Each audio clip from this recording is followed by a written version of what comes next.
Clouds TV, empowering lives.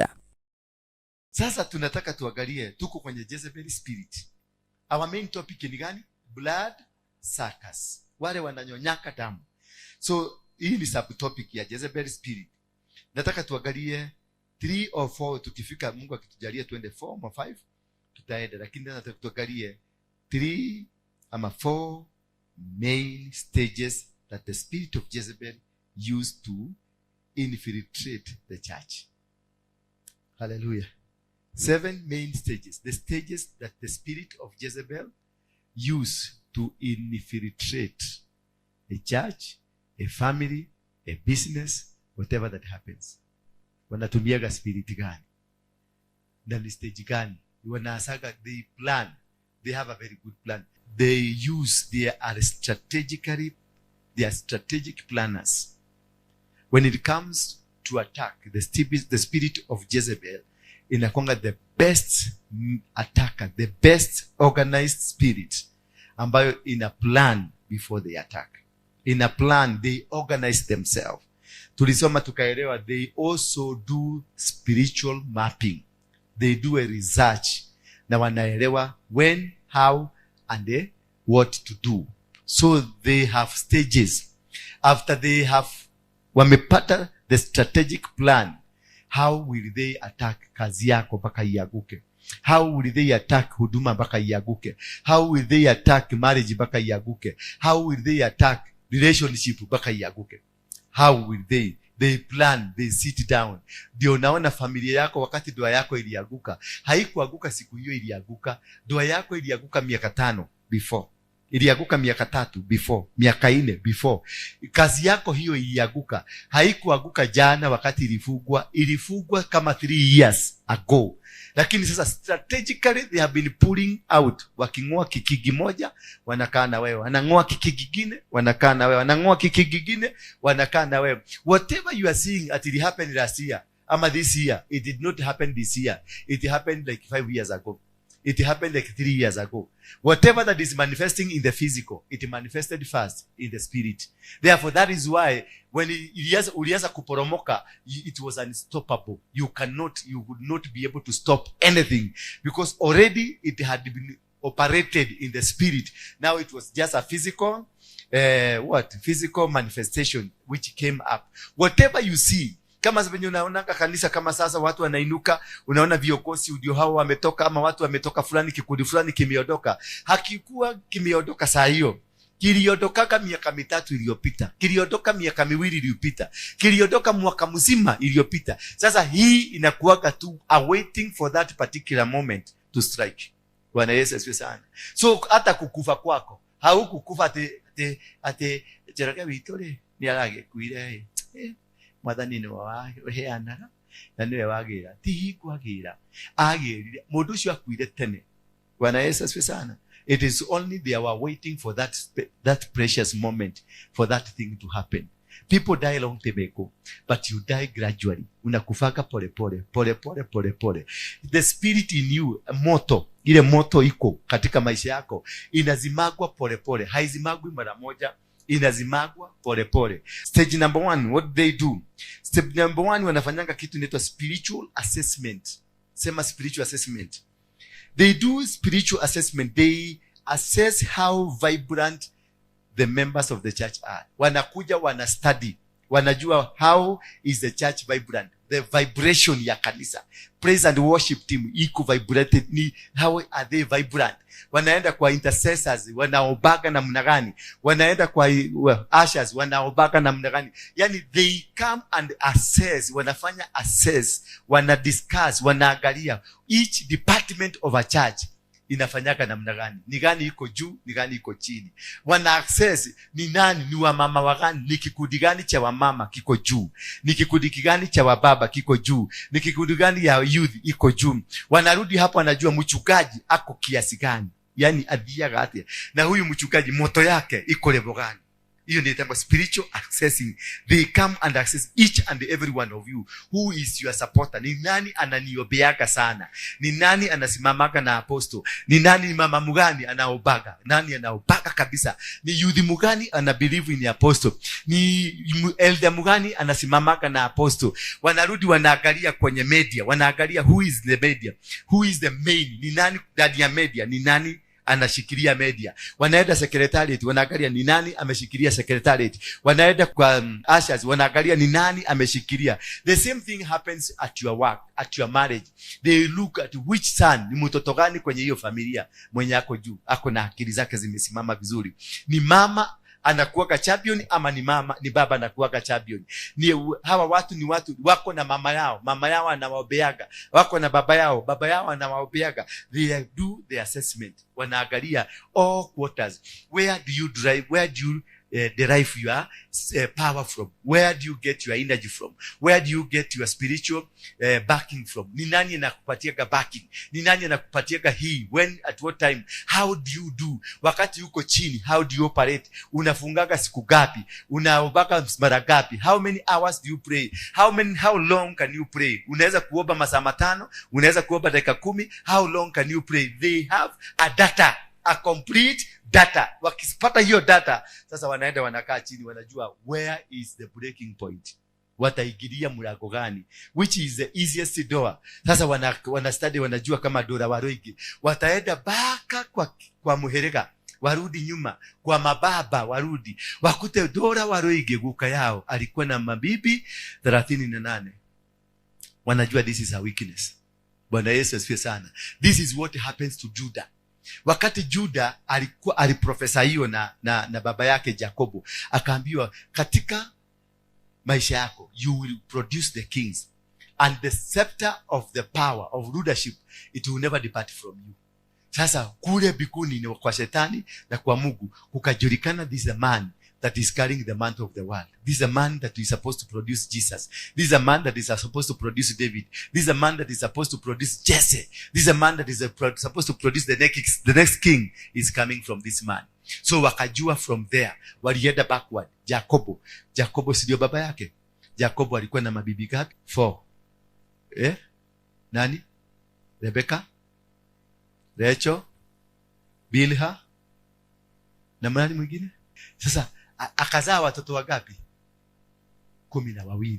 And then God came na akamuita Israel, akambadilisha jina kutoka Jacob akamuita Israel, kumaanisha Israel ndio nani? Ndio wata produce the 12 tribes of Israel. Kwa hivyo the formation and the ground, the formation and the systems za dunia zitajengwa around this man. So wakajua this man sio yeye, mtoto yake ndiye anaweza. So that's how the demon the reason. This man amezeeka, sio yeye. Kwa hivyo nani? Already amezaa watoto. Wakaenda kwa kila mtoto, wakamaki kila mtoto. Wakajua huyu mtoto tuakili twake tuko hivi. Kila mtoto huyu, wakaweka mtoto ya kwanza anaitwa Ruben, wakamweka wasimu, wakamwambia aende upite na bibi ya baba. Akaenda akapata kadogodogo ka baba, si bibi kamili, ka girlfriend. Akaenda na yeye akapita nako, akachovia asali. Nalafu wakamake sure baba amejua. Wakajua they have dealt with the first son, the firstborn. Wakajua wamemshughulikia, wamemwagusha. Wewe unaona jamaa alienda kuhanya na bibi ya baba yake, lakini the main objective and the plan was to disrupt the system ya leadership, because it was the first son who was supposed to take inheritance, na ndio akuwe na hiyo power na authority. Wakajua wamedeal na huyu, ndio mzee akasirike amwachie Kerumi. Na ikakuwa hivyo. Wakaenda kwa sani huyo mwingine, wakaenda kwa Simon na Levi. Simon na Levi naye akarushiwa nini? Hasira. Because they were planning and trying to make sure that the first, the second, the third wote wamekorogeka na hawawezi kupokea baraka ya baba. Simon na Levi, Juda akawafanya nini? Akawaambia namna gani? Wewe taishi kwa nini? Kwa upaga. And that was the end of them. Hasira ikawekwa ndani yao. Na watoto wale wote walizaliwa in that generation, wote waliishi kwa nani? Kwa hasira. Which son do you know? Moses. Moses was from that clan. Na ndio naona Moses hata kama alikuwa anaongea na Mungu na alikuwa anafanya kazi na Mungu, alipatwa na hasira. hakuenda mahali, hakuenda Kanani because ya plan ya Jezebel ile alimplania. Sasa Juda na yeye wakati kulitolewa unabii, immediately they started working on this. Immediately Juda akaletwa bibi, na aliletwa bibi akaoa, akazaa watoto wangapi? 3. Kijana wa kwanza, kijana wa pili na kijana wa tatu, the boys. Kijana wa kwanza akapulaniwa, akaletwa nini? Msichana anaitwa Tama. Tama wakati alikuja akakutana na kijamaa, hiki kijamaa sijui ni nini alifanya, wakakosana na Mungu. Inasemekana Mungu akamuua, akamuondoa. Alipokufa immediately kukaletwa plani, wazee wakakaa chini wakasema second born son alale na huyu mama azalie first born son. Unaona hiyo kisugumkuti? Why? Because they were planning. Hiyo ndio system, ndio kikosi wa kwanza atoke, achomoke. Kwa hivyo azalie the first born son, ndio the first born, huyo mtoto atazaliwa ndio atafanyika mfalme, ndio ataanza ile system ambayo iliprofesaiwa, the system that was prophesied by Jacob ndio ianze. Kumbe kule na wao wanajua what is happening. So Tama was projected akuwe kwenye hiyo familia strategically, ndio aharibu the system ile ilikuwa prophesied. There are people who will come strategically in your life to make sure they distort the plan of God, to make sure they distort the arrangements of God. Kuna kimama kitakuja ukioe mainly ki distort the plan of God. Kuna kimzee kitakuoa mainly to distort the arrangements of God. Kuna kazi utaajiriwa na ukuwe CEO wa company, kumbe unaondolewa from the plan of God. Unaenda unapatiwa kazi kubwa CEO na unatumwa Ghana, kumbe ulikuwa ukuwe uanzishe safari kwa Mkenya. Unatumwa South Africa, kumbe kazi yako ilikuwa hapa. By the time they remove you from Kenya, unaenda South Africa, ukirudi unakuta kazi yako uliitiwa na hiyo kazi imepotea. Alafu ukisikiliza ya South Africa nao wanasema hawataki makwere kwere, hawataki wa Kenya, hawataki foreigners to manage, hiyo kazi inapotea. Unakuwa umekufia hapo katikati.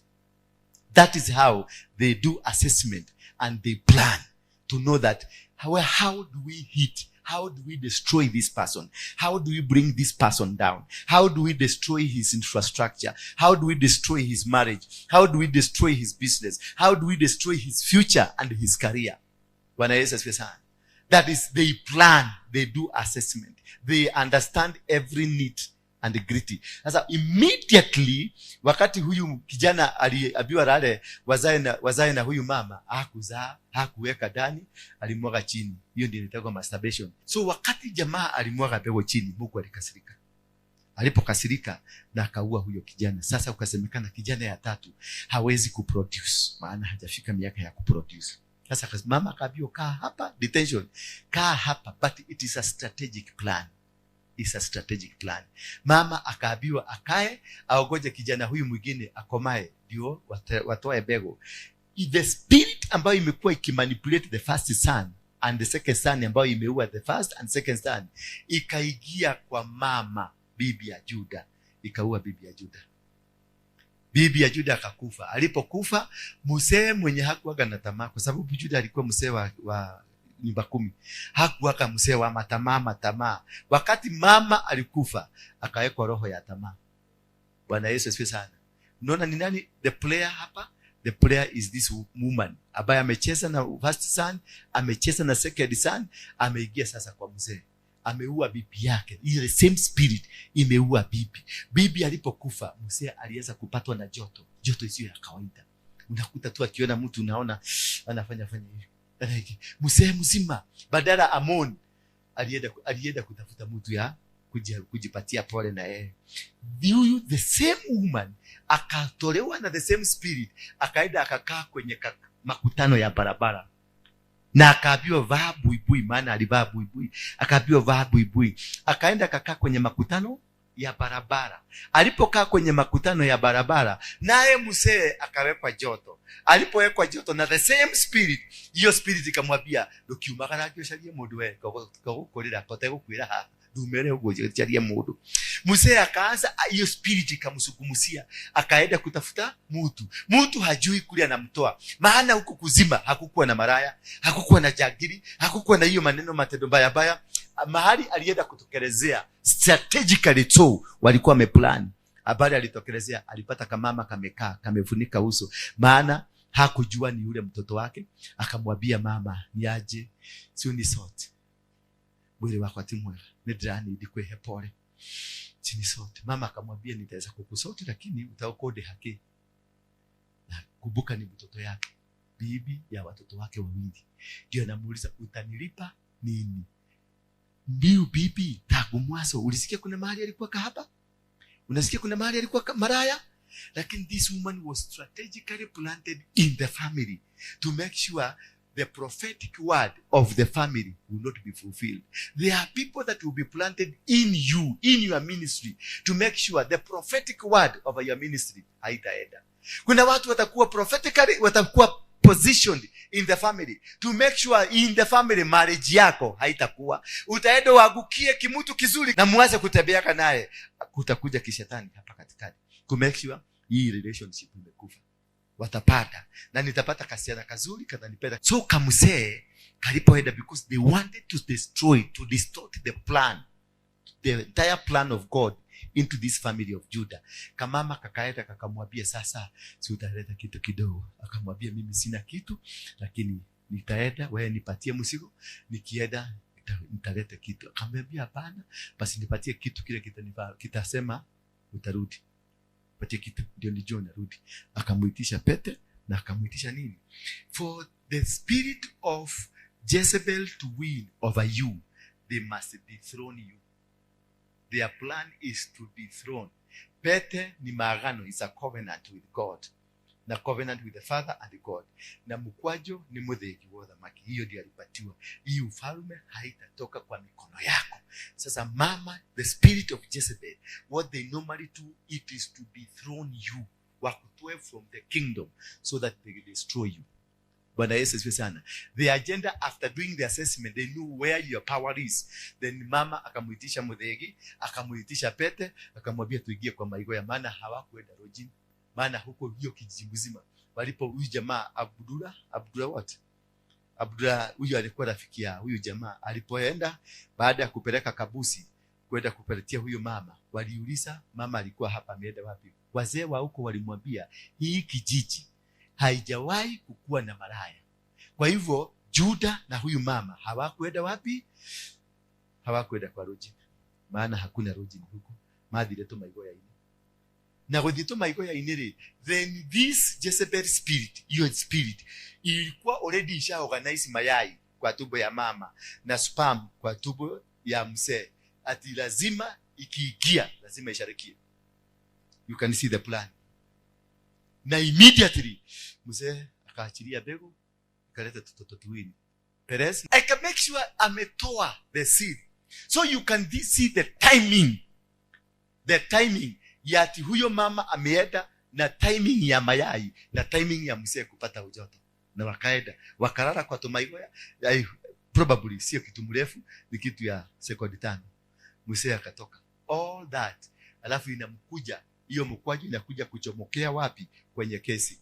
Anaambiwa mwenye hii mkwajo, mwenye hii pete ni nini? Because the entire plan of this woman alipositioniwa in the family to cause a delay of the prophetic word. That is the spirit of the Jezebel. That is how they work.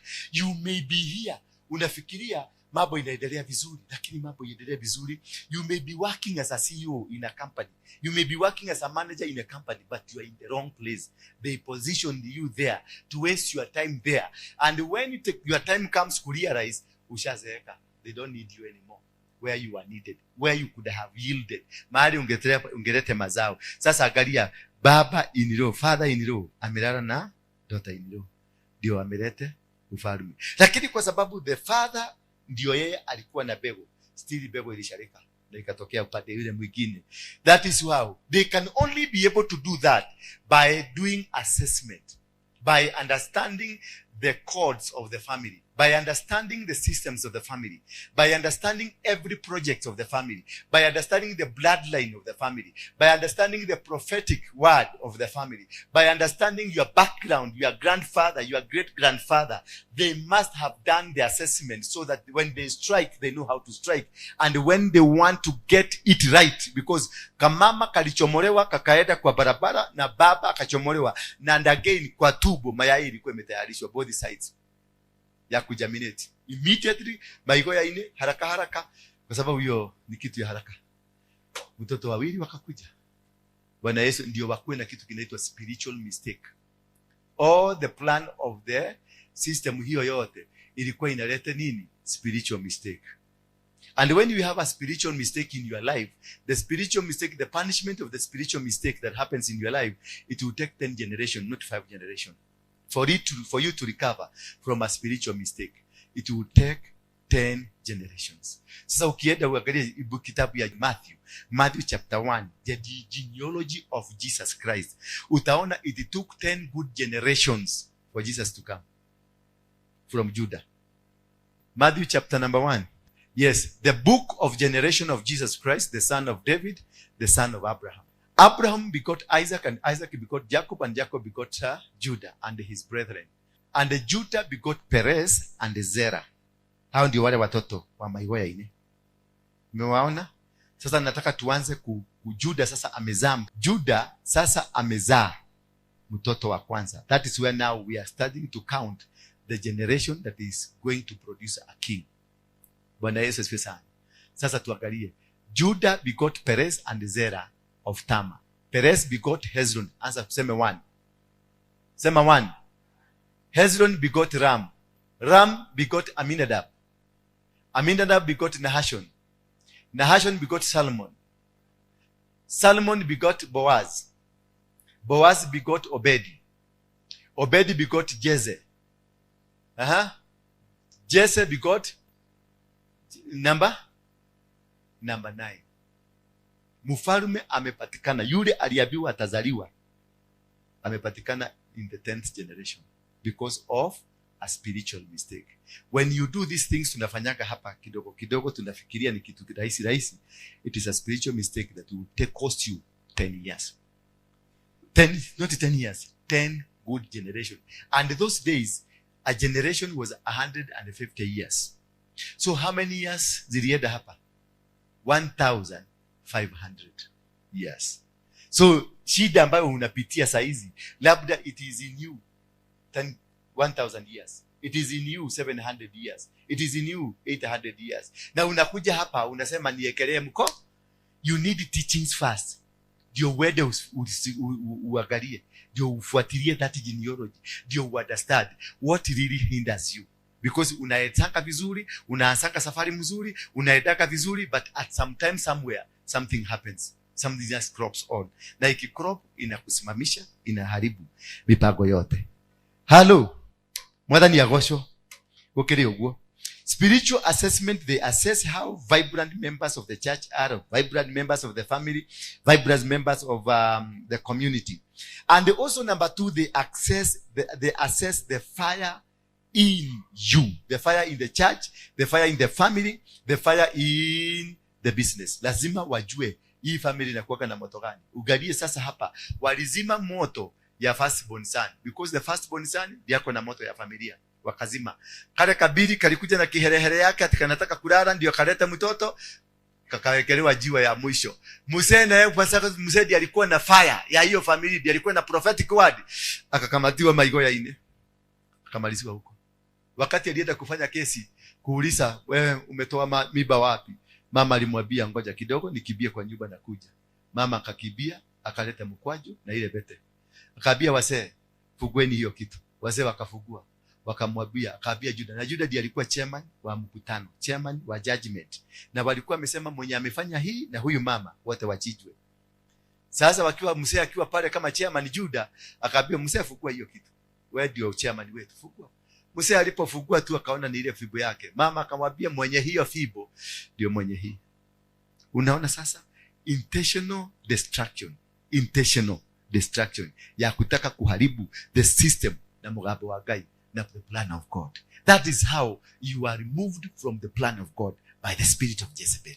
They assessed you, wakajua how powerful you are, how strong you are, how intelligent you are, how educated you are, how systematically heaven inakujua namna gani, mbingu inakutabua aje. Hiyo yote wana access, wanajua, wanakumalisia. Wakati Gideon alienda kusema ati hawezi, muherega yao ni kidogo, yeye ni lastborn. Sasa wakati Gideon anaenda kwa anaambiwa ya kwamba wewe ni mtu anakupigana, mbingu ilikuja na ikasimama, ikamuita nani? Man of valor. Mbingu inakujua, you are a man of valor. But hapa duniani, wewe na dunia unajidhabua kama kibuaya. Alikuwa anakaa kwa cave, but heavens kule registration ya heaven, huyu mtu anajulikana ni tajiri, huyu mtu anajulikana ako na mke. Kama sasa sisi ambao hatuna wake hapa, mbinguni inatujua tuko na wao. Wale ambao hawana wazee, mbingu inajua, mbingu inatabua huyu mtu ako na mtu. Wale watu hawana kagari, mbingu inajua uko na kagari. Hawa watu hana biashara, mbingu inajua uko na kagari. Lakini hapa unawapaka chakula. Sasa you can see the manipulation of the Jezebel spirit, how they are manipulative and how dangerous they can be. Therefore, the motive of this is to check how easy is it to destroy you. Hii mambo yote wamefanya ni kujua how is it easy. Na ndio naona mpaka Yesu wakati amezaliwa amekuja, ugalia David kwanza alifukuzwa kwao, alikataliwa na familia. Ukiangalia Yesu venye alikuja, na yeye pia alienda kufichwa wapi? Alienda kufichwa Egypt. Na alipokuja kwenda kwa mto, kutembea kwa mto, ukiangalia life yote ya Yesu alikuwa amesukukwa na wanawake matdh. Alikuwa na Martha, alikuwa na nani? Elizabeth, wote mpaka walikuwa wanapigana vita kwa sababu ya Yesu. Kumbuka Yesu akirudi kwenda kufufua Lazaro, alikwenda kufufua Lazaro kwa sababu ni rafiki wa nani? Wa Martha. Kwa hivyo ni mtu alikuwa pia ni wa matdh. Kwa hivyo matdh haikuanza hapa. Bwana Yesu asifiwe sana. Ni venye una handle matdh, venye una handle, because wako na wataishi na watakuwa.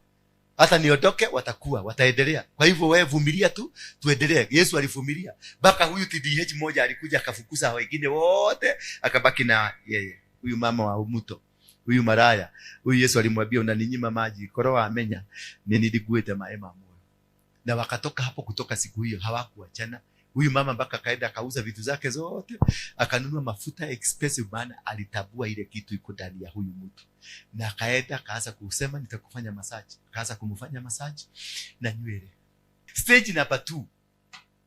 Hiyo tumeona stage number 1, they know how to assess. Stage number 2, they infiltrate. They do what? Stage 2. After doing the assessment, they do infiltration. They infiltrate the leadership. Tutaipata hiyo kwenye kitabu cha 1 Kings chapter number 19 from 1 to 3. Hiyo ingine tumesoma about the assessment, tutaipata katika kitabu cha Revelation 2:19 to 25.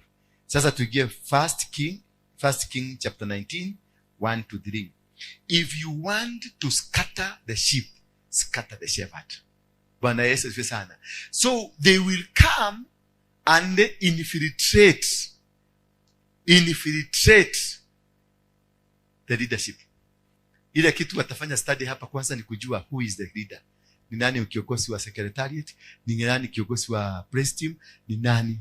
Sasa wata make sure they wame capture the entire system of the leadership. Wanaingia ndani ya secretariat, wana capture. Wanaingia kwa press team, wana capture. Wanaingia kwa intercession, wana capture. Sasa ndio wakicapture hiyo, wata capture mdosi.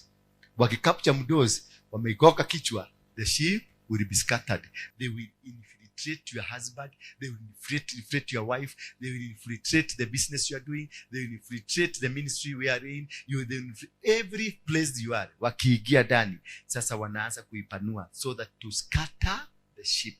The shepherd akimalizwa, they scatter. So 1 King, and Ahab told Jezebel all that Elijah had done, and withal how he had slain all the prophets with the sword.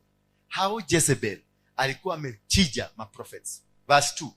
Then Jezebel sent a messenger unto Elijah saying, so let the gods do to me and more also, if I make not thy life as the life of one of them, by tomorrow, about this time. Verse 3.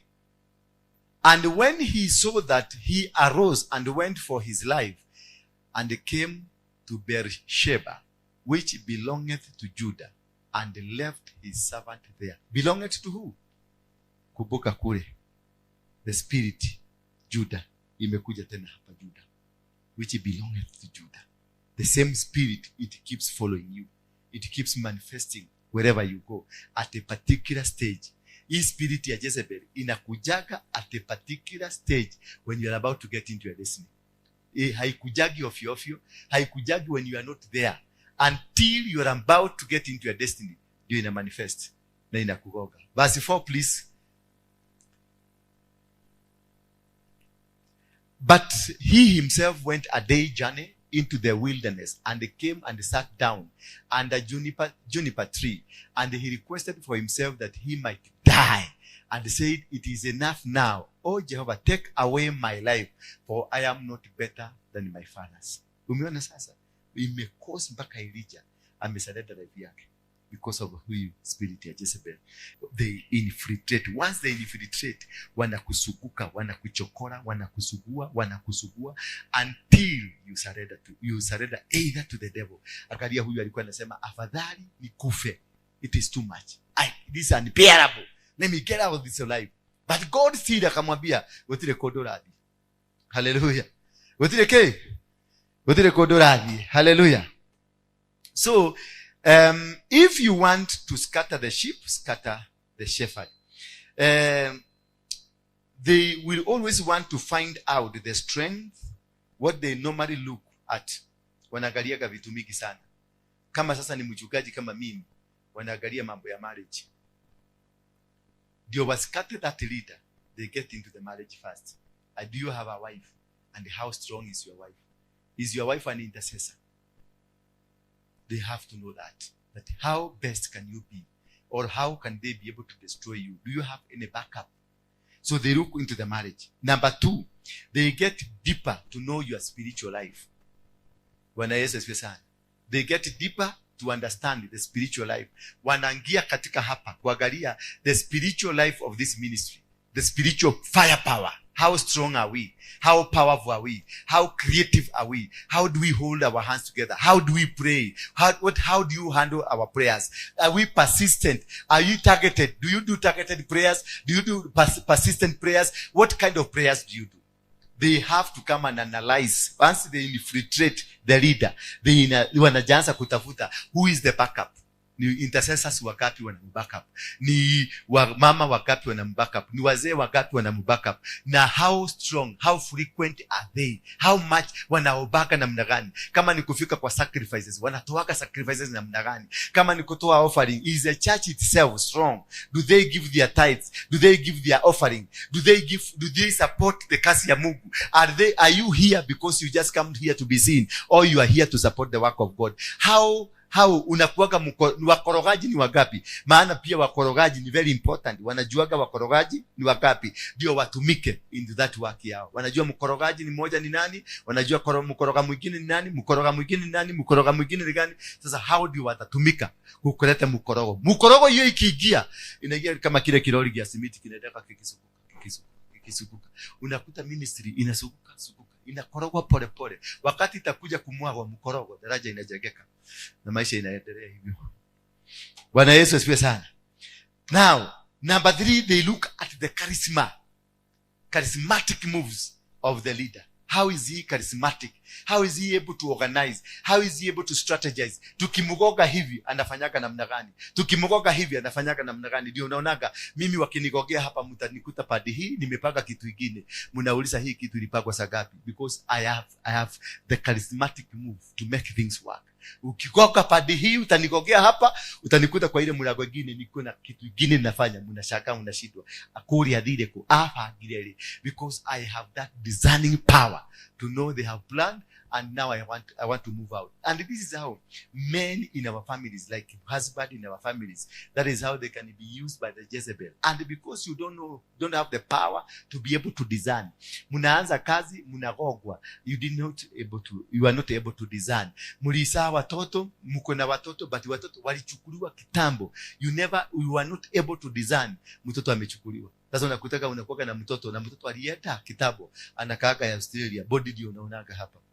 Na akiwa Australia unasikia ni mfalme katika ulimwengu ya maji. Hallelujah. Bwana Yesu asifiwe sana. They also look at the primary anointing authority. The primary anointing authority. What kind of an authority do you have? Bwana Yesu asifiwe. Do you have a kingly anointing? Priestly anointing? What kind of an anointing you have? They look at the primary. And the primary is, where is the source of your anointing? What is the backup of the anointing you have? Wewe umetoka kwa mzizi gani? Ndio unaona wanasema wanafuatilia. Sasa tumefuatilia Yesu mpaka kwa Juda mpaka kwa Jacob kwa Isaka kwa Abraham kwa Mungu.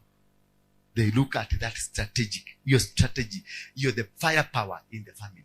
The firepower in the family. They also want to know, how strong can you be? Wakianza kukuvuja, watakuvujia wapi? Waliandamana na nani? Na Musa. Walitembea na Musa, wakaandamana na Musa. Kila mahali Musa alienda, alikuja, kitu ya kwanza alikutaka ni kitu ya kumweka hasira. Kila mahali alienda, aliwekwa hasira. Akiwa kwa Farao, aliwekwa kwa hasira. Akiwa kwa, because they knew this is the only where, the place we can break this man. This man is anataka naongea na Mungu. This man is anointed. Is a special man. Is not an ordinary man. But their clan inaweza kumwagusha. The maneno iliachiliwa kwa clan yao. Hiyo tukiitumia tutamuleta chini. Sasa hiyo mahali popote Musa alienda, kutoka kwa Farao aliua mtu akatoroka. Mahali alienda kusaidia watoto wa Jethro, alikokana na watu akaenda. Hasira, alipatwa hasira. Every place alienda, hasira ilimpata. Hasira walimweka. Because they knew, tukiendelea kukoroga, abiyo mama atoke aende kabisa. Tukiendelea kukoroga, anakorogewa, mtu anakorogewa kwa ile kitu ambayo inaweza kutumika kunyoa yeye. Haukorogeagu na wakipitia hiyo, wakikuta wakati wa venerable, wakashike. Sasa Musa wakamutaimu, mpaka wakati ametoka kwa Mungu. Amebeba madhani. Wakamwambia ripoti baya, akakasirika. Wakamwalisia, watakutime until they capture you. They will time you until they pin you down. That is the plan, the Jezebel they have.